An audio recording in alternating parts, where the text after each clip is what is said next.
Buenas tardes a todos y bienvenidos a esta píldora informativa realizada por los formadores colegiales de los colegios de Ávila, Baleares, Burgos, Ciudad Real, Guipúzcoa, Huesca, La Rioja, Teruel y Toledo, aunque hoy me acompañan 3 de ellas en representación de todo el equipo y que realizamos por el Día Mundial del Cáncer de Colon, que se celebra mañana y que se engloba dentro de todo el abordaje del cáncer que comenzamos el mes pasado con la comunicación con el paciente oncológico. Cada año se diagnostican más de 43.000 nuevos casos de cáncer de colon y recto en España, según un informe de la Sociedad Española de Oncología Médica, siendo el que más casos nuevos presenta por encima incluso de los de mama, pulmón o próstata. Este tipo de cáncer tiene un importante vínculo con la alimentación, tanto a nivel de prevención como con los beneficios que aporta la nutrición para pacientes oncológicos durante y en la fase de recuperación.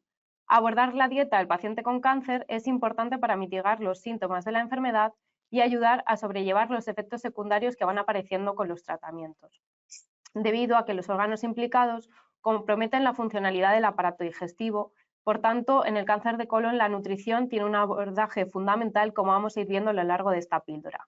En este tipo de tumores, como podéis ver en la diapositiva, pues bueno, pueden acabar en gases, distensión abdominal, cólicos, diarreas o incluso vómitos. Síntomas que inciden en la persona de una forma muy negativa en su calidad de vida, unidos al cansancio generalizado que les produce ese propio cáncer.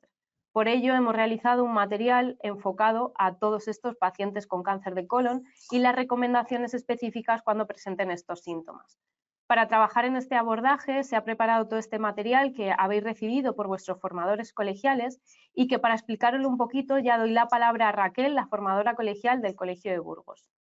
Muchas gracias, Tamara. Bueno, yo soy Raquel, formadora del Colegio de Burgos, y voy a hacer la introducción a esta parte. La detección precoz de la desnutrición en el paciente oncológico es indispensable para poder realizar un asesoramiento nutricional adecuado que permita disminuir las complicaciones, optimizar la respuesta al tratamiento, evitar la muerte precoz y, sobre todo, mejorar la calidad de vida de estos pacientes. Existen muchos métodos de valoración nutricional, más de 70, pero nosotros nos vamos a centrar en este, que es el que recomiendan, el MST, ya que es muy rápido, muy fácil y no requiere cálculos. Puede ser cumplimentado tanto por el cuidador, un familiar o el propio paciente. El parámetro más utilizado en los distintos métodos y que refleja la situación y evolución del estado nutricional de estos pacientes es la pérdida de peso involuntaria, el tanto por ciento. Como veis en la diapositiva, es una fórmula muy sencilla. Cuando esta pérdida de peso involuntaria supera el 5% en 6 meses, estamos hablando de caquexia cancerosa. En cuanto a las causas de desnutrición, primero vamos a abordar las que son dependientes del paciente, como por ejemplo los hábitos que los pacientes tienen. Sabemos que el alcohol y el tabaco disminuyen notablemente el apetito de estos pacientes. Además, el consumo de alcohol impide la absorción de ciertos nutrientes, como pueden ser el ácido fólico, la vitamina B12, el magnesio, el zinc. El sedentarismo disminuye la masa muscular de estos pacientes y la higiene bucodental es muy importante, ya que una higiene deficitaria haría que se puedan perder piezas dentales, se produzcan caries o se produzca gingivitis también, y esto dificultaría la nutrición en estos pacientes. También tenemos que tener en cuenta las comorbilidades, es decir, las enfermedades que tienen también estos pacientes que pueden agravar o provocarles desnutrición. La esfera psicológica en estos pacientes está muy afectada, ya que muchos pues, tienen depresión por el propio diagnóstico, ansiedades, etc. En las causas que dependen del tumor tenemos las alteraciones mecánicas y funcionales. Esto va a depender mucho de dónde se localice el tumor. Por ejemplo, en los tumores que afectan a la parte más proximal en cabeza y cuello, pues se produce una alteración en la deglución, masticación y salivación. También tienen dolor que les va a dificultar la alimentación. En las alteraciones metabólicas tenemos sustancias que son segregadas por el propio paciente o por el propio tumor, como por ejemplo son los interferones, los factores de necrosis tumoral, que lo que hace es aumentar las vías antianabólicas. También tenemos procesos que disminuyen la síntesis proteica, aumenta la lipólisis, disminuyendo la lipogénesis y también un aumento de la glucólisis, que esto lleva un gran gasto energético. Vale, en las causas de desnutrición que dependen del tratamiento podemos dividirlas en las que vienen de la cirugía, de la radioterapia o de la quimioterapia. De la propia cirugía, pues por ejemplo, como hemos visto en los cánceres que afectan al cuello, boca y la parte más proximal del cuerpo, pues van a tener problemas de masticación y deglución. Esofagitis, fístulas y el efecto dumping, que es el acelerado del vaciado gástrico. Vale, hay que tener en cuenta también eso, los pacientes que están en tratamiento con radioterapia, que va a depender mucho pues, del tipo de radioterapia que estén dando, de la dosis que les den, de si está conjuntamente administrada con quimioterapia. Bueno, pues esta radioterapia les puede producir mucositis, gastritis, émesis, pues que también dificulta su alimentación. En cuanto a la quimioterapia afecta a las células que proliferan más aceleradamente. Entonces va a afectar a las de la mucosa gástrica, produciendo mucositis, diarrea, émesis. En cuanto a las recomendaciones higiénicas que podemos darles de la oficina de farmacia, tenemos manipulación higiénica de los alimentos. Les podemos recomendar que laven bien los alimentos antes de cocinar, que se laven bien las manos antes de cocinar y de comer. Y luego que laven bien los alimentos, las frutas y las verduras antes de pelarlas, aunque sean verduras que vengan ya prelavadas o incluso frutas que vengan ya cortadas. En cuanto a la conservación de los alimentos en la nevera, decirles que los tapen bien para evitar la contaminación cruzada. Que eviten los alimentos que se asocian frecuentemente a toxinfecciones alimentarias, como pueden ser el huevo, la carne o el pescado crudos, los mariscos cocinados al vapor o los lácteos que no han sido ni pasteurizados ni purizados.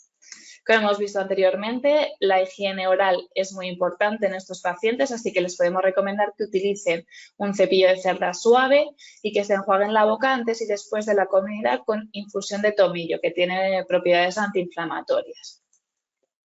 En cuanto a los consejos dietéticos, en función del horario al que vaya a recibir el tratamiento, tenemos si el tratamiento lo van a recibir a media mañana, les podemos aconsejar que hagan un desayuno completo y de fácil digestión, que eviten alimentos grasos y aquellos con alta cantidad de fibra.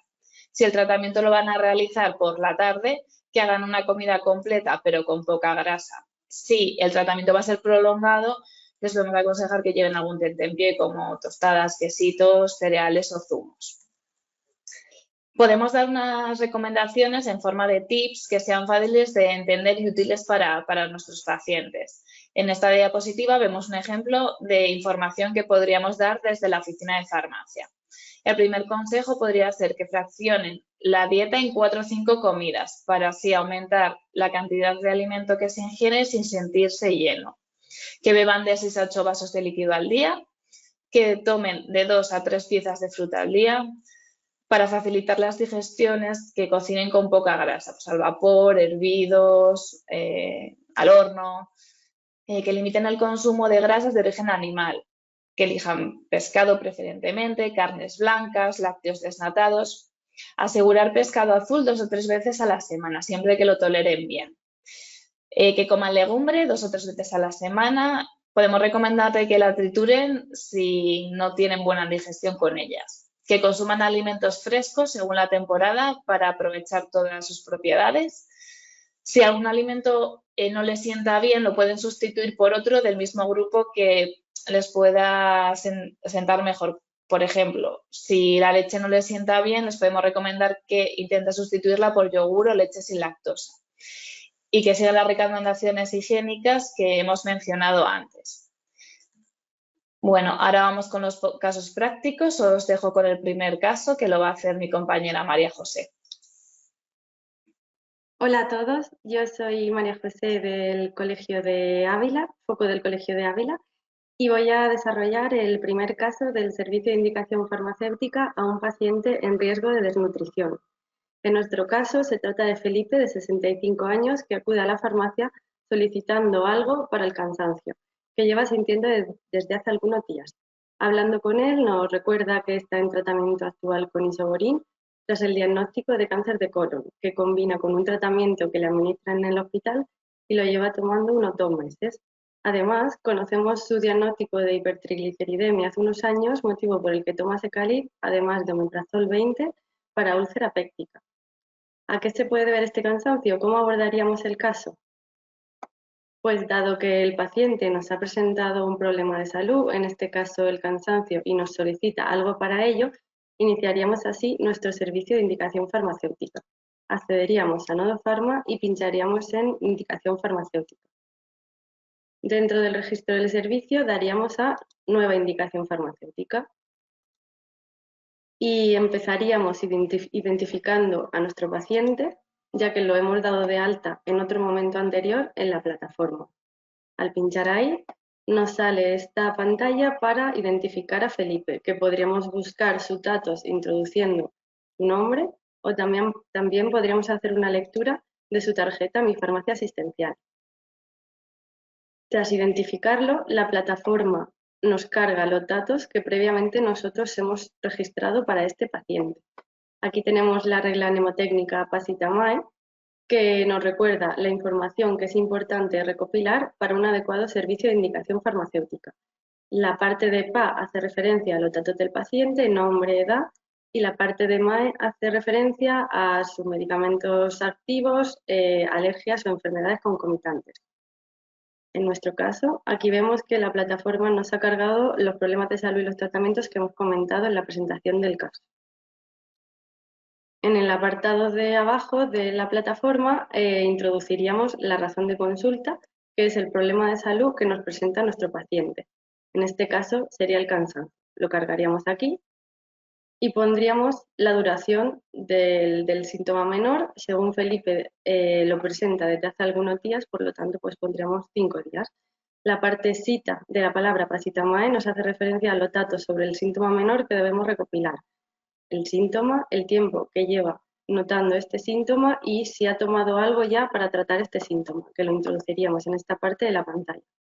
Además, Nodo Pharma Asistencial nos facilita algunos documentos de relevancia, como pueden ser los criterios de derivación al médico, que nos pueden ayudar a ver si es un caso que debemos derivar directamente o no. En este caso, decidiríamos abordarlo desde la farmacia. Dado el historial que conocemos de Felipe y su reciente cambio en el aspecto físico, podríamos sospechar de que hay una pérdida de peso. Si sospechamos esto, seguramente sería importante ver cuál es el estado nutricional de nuestro paciente, ya que la detección precoz de la desnutrición en un paciente en tratamiento oncológico más un adecuado asesoramiento nutricional nos ayuda a disminuir las complicaciones del tratamiento y a optimizar su respuesta. Para hacer un adecuado asesoramiento nutricional, primero es necesario realizar una valoración del estado de nuestro paciente. ¿Cómo realizaríamos esa valoración? Pues a través de los métodos sencillos que ya ha comentado Raquel. En primer lugar, haríamos la determinación del porcentaje de pérdida involuntaria de peso, que sí que requiere algunos cálculos, pero son muy sencillos. En el caso de Felipe, al preguntarle sobre sus datos, nos dice que solía pesar unos 85 kilos, sin embargo, se pesa en la farmacia y vemos que su peso actual son 83 kilos. Lo introducimos en la fórmula y obtenemos un resultado de porcentaje de pérdida involuntaria de peso del 2,35%. Además, decidimos realizar el método de cribado,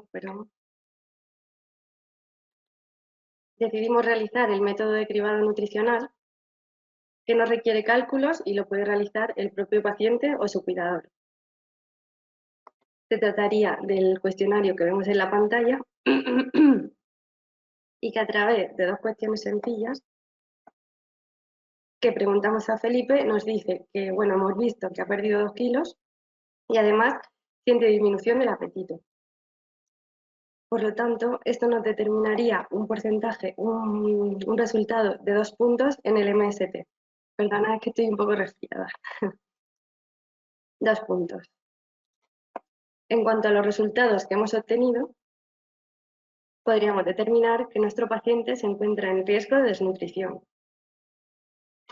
Esta infografía que os hemos facilitado en los últimos días nos ayuda a situar a Felipe en riesgo de desnutrición y nos indica que convendría iniciar una terapia de bajo riesgo. ¿En qué consiste esa terapia de bajo riesgo? Pues en educación nutricional básica, recomendaciones dietéticas generales y control de los síntomas. Recordar que es importante realizar un acompañamiento de nuestro paciente, ya que con una intervención puntual no sería suficiente. Por lo tanto, podríamos reevaluar su estado nutricional a los 15 días o en un mes para ver si ha mejorado, si se encuentra estable o ha sufrido deterioro. Por tanto, ya conocemos el estado de Felipe e iniciaríamos nuestra actuación farmacéutica. En primer lugar, indicaríamos medidas higiénico-dietéticas y las podríamos entregar por escrito a través de esta infografía que ya hemos presentado previamente. El registro lo haríamos en este apartado, en actuaciones.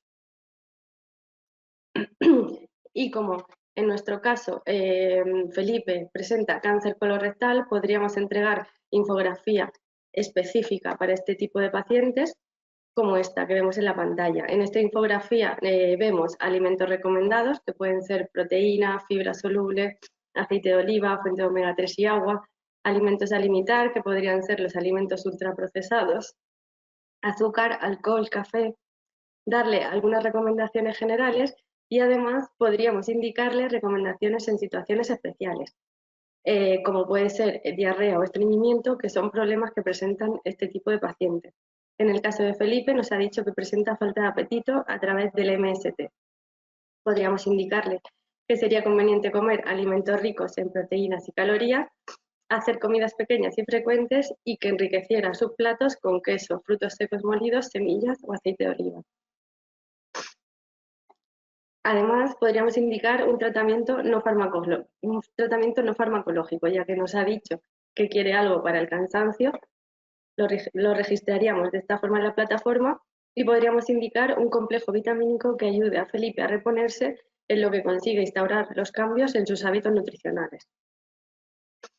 Como finalizamos el servicio de indicación farmacéutica con una dispensación, la plataforma nos lleva del servicio de indicación farmacéutica al de dispensación, para que hiciéramos nuestro registro del servicio de dispensación. Dentro de la pantalla del servicio de dispensación vemos que la plataforma nos carga una vez más datos sobre los problemas de salud y los tratamientos que presenta nuestro paciente y añade el cansancio como problema actual. En la parte de abajo tenemos los medicamentos a dispensar, en este caso el complejo vitamínico, que esto de aquí nos recuerda que viene del servicio de indicación farmacéutica. Como es la primera vez que lo va a tomar, no sabe para qué es ni tampoco sabe cómo tomarlo. Por lo tanto, se lo indicaríamos después de rellenar los resultados de las preguntas correspondientes. Para terminar, solo decir que el abordaje nutricional del paciente oncológico iría orientado en el diagnóstico precoz de la desnutrición para poder prevenirla a través de intervenciones nutricionales que nos ayuden a mantener el peso y sus reservas, evitando las consecuencias negativas asociadas a la desnutrición, influyendo positivamente en la calidad de vida de nuestro paciente. Destacar también que el reconocimiento temprano de la desnutrición en el paciente oncológico a través de los métodos que hemos visto es de vital importancia en la calidad del tratamiento oncológico, ya que con nuestra intervención podemos estabilizar o revertir la pérdida de peso en un alto porcentaje de casos. Ahora voy a dar paso a la compañera Noemí, que desarrollará el segundo caso. Hola, bueno, lo primero de todo, buenas tardes. Ya me han presentado, pero soy Noemí, la foco del Colegio de Toledo. Y para cerrar la sesión de hoy, lo que vamos a hacer es registrar directamente un caso en directo sobre Nodofarma asistencial. Os presento a nuestro paciente, que se llama Juan, tiene 73 años y es un paciente habitual de nuestra farmacia. En el año 2009 fue diagnosticado de diabetes mellitus tipo 2 e hipotiroidismo subclínico, para lo cual está en tratamiento con sitagliptina metformina 50.000 cada 12 horas y levotiroxina 25 microgramos una al día. En cuanto a la historia oncológica del paciente, en el año 2019 es diagnosticado e intervenido de un adenocarcinoma de colon. Tras la resección intestinal recibió radioterapia y desde entonces se mantiene estable siguiendo las recomendaciones pautadas por su oncólogo. Pero Juan acude hoy a nuestra farmacia solicitándonos algo para su diarrea. Entonces, nos iríamos a la plataforma de Nodofarma asistencial y en este caso, como el paciente lo que nos está consultando es por algo para solucionar un síntoma menor, se del que me das para, identifica que es el servicio de indicación farmacéutica. Accederíamos a Nodofarma con nuestro usuario y contraseña y pincharíamos en la parte de indicación farmacéutica. Como ya sabéis, el servicio de indicación farmacéutica se lleva a cabo en 4 pasos. El primero es la entrevista al paciente. El segundo es la evaluación de la información. El tercero, la actuación o intervención en caso de que se detecte algún PRM o algún RNM. Y por último, sería el registro del servicio. Una de las ventajas que nos ofrece Nodofarma es que nos va a permitir registrar el servicio al mismo tiempo que estamos prestando ese servicio. Entonces, iniciando por la entrevista al paciente, pues lo primero que nos iríamos sería el apartado, pincharíamos en nueva indicación. Tenemos que identificar lo primero el paciente, si es el propio paciente el que viene pidiéndonos una solución a ese problema de salud o es un cuidador, algún familiar. En este caso es Juan, es el propio paciente el que viene a nuestra farmacia. Entonces, en este apartado tenemos la opción de bien realizar un servicio de indicación a un paciente anónimo o bien identificar al paciente. En este caso, como Juan es un paciente habitual de nuestra farmacia, nosotros ya le tenemos registrados en Nodofarma. Os recomiendo que deis de alta a los pacientes en Nodofarma. ¿Por qué? Porque si se trata de un paciente anónimo, cuando vayamos a prestar el servicio de indicación tendremos que empezar de cero y registrar sus problemas de salud y sus medicamentos. Mientras que si ya le tenemos registrado previamente, pues ya va a aparecer en la plataforma y en ese momento no tendremos que volver a introducir todos los datos. Entonces le damos a identificar y tenemos 2 opciones para identificar al paciente, bien mediante la lectura de la tarjeta o bien buscarle por su nombre. En este caso yo le voy a buscar por su nombre.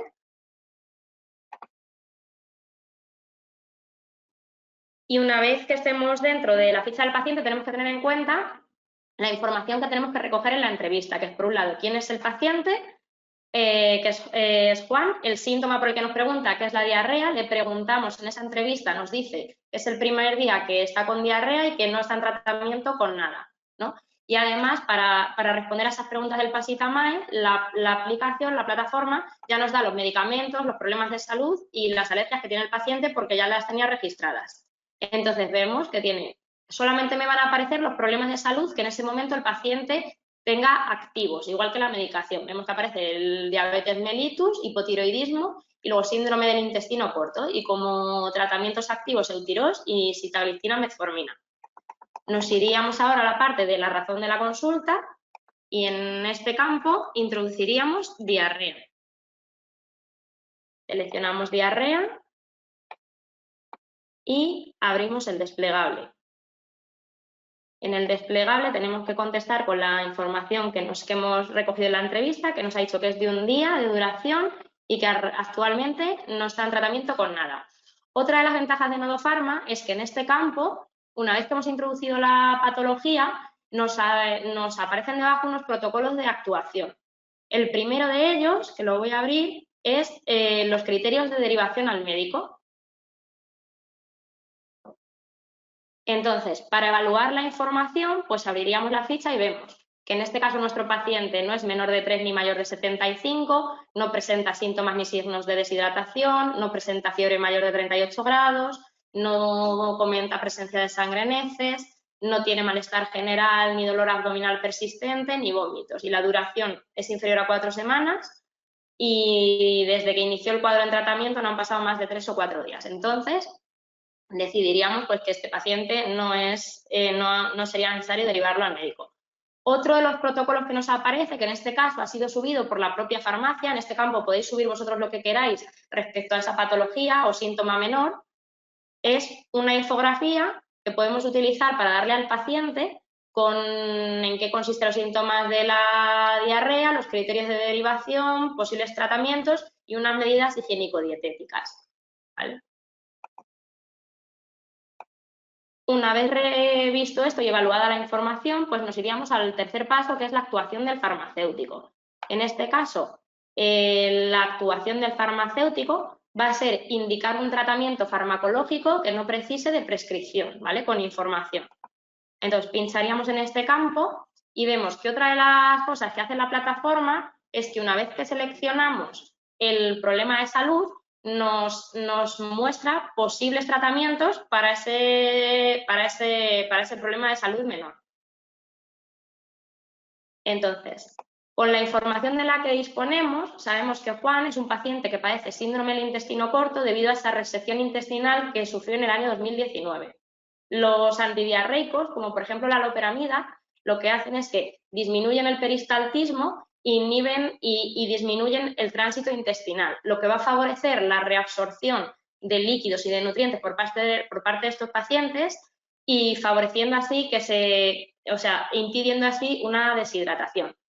Entonces, en este caso, elegiríamos como tratamiento la loperamida, por ejemplo, Fortasec, de 2 miligramos, 20 cápsulas.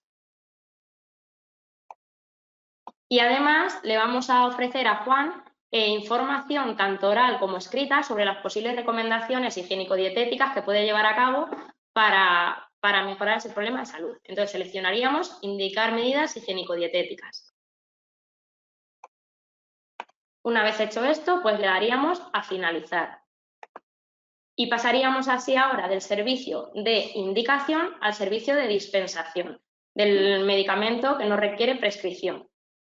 Como veis, ahora en la parte del paciente se me ha añadido a los problemas de salud la diarrea que le hemos introducido y en la parte de abajo me aparecen los medicamentos a dispensar. En este caso, el Fortasec. Y aparece con las siglas de SID para que sepamos que viene del servicio de indicación. En este apartado lo que iniciaríamos sería el procedimiento para el servicio de dispensación de medicamentos. Entonces, igual, abrimos el desplegable y nos salen las preguntas del servicio de dispensación. Preguntamos a Juan si es la primera vez que lo toma, nos comenta que sí, si conoce para qué sirve, nos dice que sí, sabe cuándo y cómo usarlo, no, sabe durante cuánto tiempo, sí, y sabe manipularlo y conservarlo, y nos dice que sí. Y finalizaríamos entonces el servicio de dispensación explicándole a Juan que en cuanto al tratamiento de la loperamida, el tratamiento debe de iniciarse con 4 miligramos, es decir, tendría que tomar 2 cápsulas iniciales seguidas de 2 miligramos, una cápsula tras cada deposición. Y además advirtiéndole que si tras 3 o 4 días del tratamiento con la loperamida no ha mejorado su diarrea, debe de acudir al médico de atención primaria. Y con esto finalizaríamos nuestro registro. Así que muchas gracias.